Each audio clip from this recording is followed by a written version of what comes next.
News daily. ಮೇಲ್ಸೇತುವೆ service ರಸ್ತೆ ನಿರ್ಮಾಣ ಮಾಡುವಂತೆ ಆಗ್ರಹ, ನಿರ್ಮಿಸದಿದ್ದರೆ ರಾಷ್ಟ್ರೀಯ ಹೆದ್ದಾರಿ ಬಂದ್ ಮಾಡುವಂತ ಎಚ್ಚರಿಕೆ ಕೊಟ್ಟಿದ್ದಾರೆ. ಬಳ್ಳಾರಿಯ ಚಿಲಕನಹಟ್ಟಿ ಹಾರೂನಹಳ್ಳಿ ಗ್ರಾಮಸ್ಥರು ಈ ಎಚ್ಚರಿಕೆಯನ್ನು ಕೊಟ್ಟಿದ್ದಾರೆ. ಮೇಲ್ಸೇತುವೆ ಆಗಬೇಕು ಮತ್ತೆ ಸರ್ವಿಸ್ ರಸ್ತೆ ಆಗಬೇಕು, ಏನಾದರೂ ಮಾಡದೇ ಇದ್ರೆ ರಾಷ್ಟ್ರೀಯ ಅಂದ್ರೆ ನ್ಯಾಷನಲ್ ಹೈವೇನ ಬಂದ್ ಮಾಡ್ತೀವಿ ಅನ್ನುವಂತಹ ಎಚ್ಚರಿಕೆಯನ್ನ ಈಗ ಕೊಡಲಾಗಿದೆ. ಮೇಲ್ಸೇತುವೆ ಸರ್ವಿಸ್ ರಸ್ತೆ ಇಲ್ಲದೆ ಅಪಘಾತಗಳು ಹೆಚ್ಚಾಗ್ತಾ ಇದೆ. 3 ವರ್ಷಗಳಲ್ಲಿ 35ಕ್ಕೂ ಹೆಚ್ಚು ಆಕ್ಸಿಡೆಂಟ್ಗಳಾಗಿದೆ, ಹಲವರು ಸಾವನ್ನಪ್ಪಿದ್ದಾರೆ. ಅವೈಜ್ಞಾನಿಕ ರಸ್ತೆ ನಿರ್ಮಾಣವೇ ಅಪಘಾತಕ್ಕೆ ಕಾರಣ ಆಗ್ತಾ ಇದೆ. 2 ಗ್ರಾಮಗಳ ಮಧ್ಯೆ ರಸ್ತೆ ದಾಟುವುದಕ್ಕೆ ಮೇಲ್ಸೇತುವೆಯನ್ನು ನಿರ್ಮಿಸಿಲ್ಲ. ಹೀಗಾಗಿ ಮೇಲ್ಸೇತುವೆ ಸರ್ವಿಸ್ ರಸ್ತೆ ನಿರ್ಮಿಸಬೇಕು ಅಂತ ಗ್ರಾಮಸ್ಥರು ಒತ್ತಾಯವನ್ನು ಮಾಡಿದ್ದಾರೆ ಮತ್ತು ಪ್ರತಿಭಟನೆಯನ್ನು ಕೂಡ ನಡೆಸಿದ್ದಾರೆ.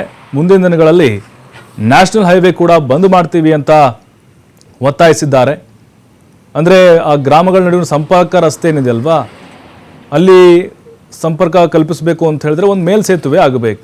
ಯಾಕೆಂದರೆ ಹೆದ್ದಾರಿಗಳು ನಿರಂತರವಾಗಿ ಗಾಡಿಗಳು ಬರ್ತಾನೆ ಇರ್ತವೆ, ಅಪಘಾತಗಳು ಜಾಸ್ತಿ ಆಗಿದ್ದಾವೆ. ಒಂದು ಸರ್ವಿಸ್ ರೋಡ್ ಆಗಬೇಕು, ಇನ್ನೊಂದು ಮೇಲ್ಸೇತುವೆ ಆಗಬೇಕು. ಯಾಕಂತಂದರೆ ಅಪಘಾತಗಳ ಸಂಖ್ಯೆ ನಿರಂತರವಾಗಿ ಆಗ್ತಾ ಇದೆ, ರಸ್ತೆ ದಾಟ ಕೂಡ ಆಗ್ತಾ ಇಲ್ಲ.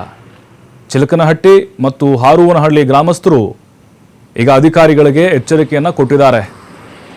ಯಾಕಂದರೆ ಇದು national highway authority of India NHAI ಅವ್ರ ವ್ಯಾಪ್ತಿಗೆ ಬರುತ್ತೆ. 3 ವರ್ಷದಲ್ಲಿ 35ಕ್ಕಿಂತ ಹೆಚ್ಚು ಅಪಘಾತಗಳಾಗಿದೆ ಅಂತೆ. ಅವೈಜ್ಞಾನಿಕವಾದಂಥ ರಸ್ತೆ ನಿರ್ಮಾಣ ಆಗಿದೆ. ಇಲ್ಲಿ 2 ಗ್ರಾಮಸ್ಥರ ಒಂದು ಗೋಳಾಟ ಇದು ನೋಡಿ. ಅಲ್ಲಿ ಅದೇ ದಾರಿಯಲ್ಲಿ ಬರಬೇಕು ಅವರು, ಅಲ್ಲಿ ಬ್ರೇಕ್ ಹಾಕ್ತಾರೆ ಯಾರಾದರೂ, ಅಲ್ಲೇನೋ ಗ್ರಾಮ ಇದೆ ಅಥವಾ ಅಲ್ಲೇನೋ ಬಸ್ ಸ್ಟಾಪ್ ಇದೆ ಅಂಥೇಳಿ. ಹಾಗಾಗಿನೇ ಅನಾನುಕೂಲ ಅಂತೂ ಖಂಡಿತ ಆ ಭಾಗದ ಜನರಿಗೆ ಆಗ್ತಾ ಇದೆ. ಮತ್ತು ಭಾರೀ ವಾಹನಗಳು ಓಡಾಡೋದ್ರಿಂದಾಗಿ ಮಕ್ಕಳಿಗೆ ರಸ್ತೆ ದಾಟೋದಕ್ಕೂ ಕೂಡ ಕಷ್ಟ ಆಗ್ತಾ ಇದೆ. ಮತ್ತಷ್ಟು ಮಾಹಿತಿ ನಮ್ಮ ಪ್ರತಿನಿಧಿ ಸಿದ್ದು ನೀಡ್ತಾರೆ. ಸಿದ್ದು, ನೋಡ್ತಾ ಇದ್ದೀವಿ ಒಂದು ರೀತಿ ಸಾವಿನ ದಾರಿ ಆಗಿದೆ ಅನ್ನಿಸ್ತಾ ಇದೆ ಈ ಹೆದ್ದಾರಿ.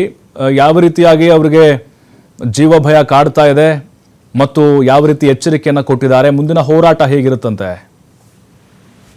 ಖಂಡಿತವಾಗ್ಲೂ ಪ್ರಭು, ಏನಂದ್ರೆ 8 ವರ್ಷಗಳಿಂದ ಬಹುದಿನಗಳ ಬೇಡಿಕೆ ಕೂಡ ಹೌದು. ಚಿಲಕನಹಟ್ಟಿ ಮತ್ತು ರಾಮನಹಳ್ಳಿ ಅನ್ನುವಂತ ಈ 2 ಗ್ರಾಮಸ್ಥಿದೆ. ಈ ಗ್ರಾಮಸ್ಥರ ಬಹು ವರ್ಷಗಳ ಇದು ಕನಸಾಗಿದೆ.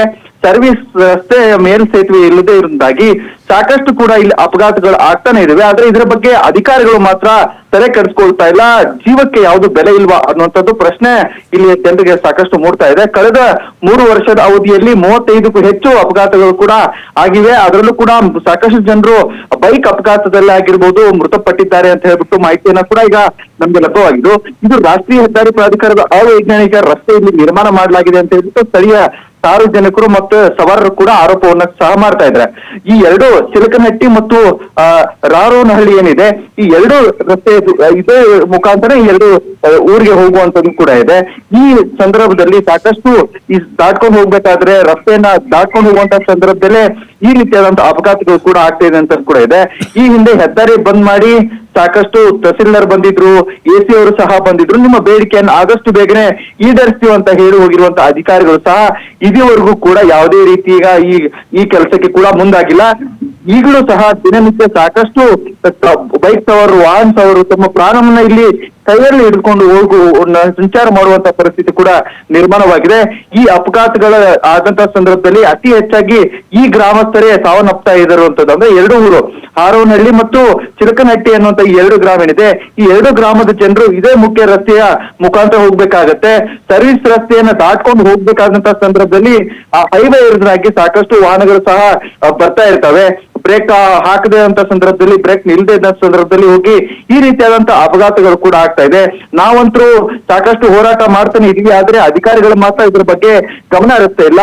ನಮಗೆ ಒಂದು ಮುಖ್ಯವಾದಂತಹ ಈ ರಸ್ತೆಗೆ ಸೇತುವೆ ಮಾಡ್ಕೊಡ್ಬೇಕು, ಇಲ್ಲವಾದಲ್ಲಿ ನಾವು DC ಕಚೇರಿ ಮುಂದೆ ಒಂದು ಬೃಹತ್ ಆದಂತ ಒಂದು ಪ್ರತಿಭಟನೆ ಮಾಡ್ಲಿಕ್ಕೆ ಕೂಡ ನಾವು ರೆಡಿ ಇದೀವಿ ಅನ್ನುವಂಥದ್ದನ್ನ ಹೋರಾಟದಲ್ಲಿ ತಿಳಿಸಿರುವಂತದ್ದು. ಪ್ರಭು, ಥ್ಯಾಂಕ್ ಯು ಸಿದ್ದು ಮಾಹಿತಿಗಾಗಿ.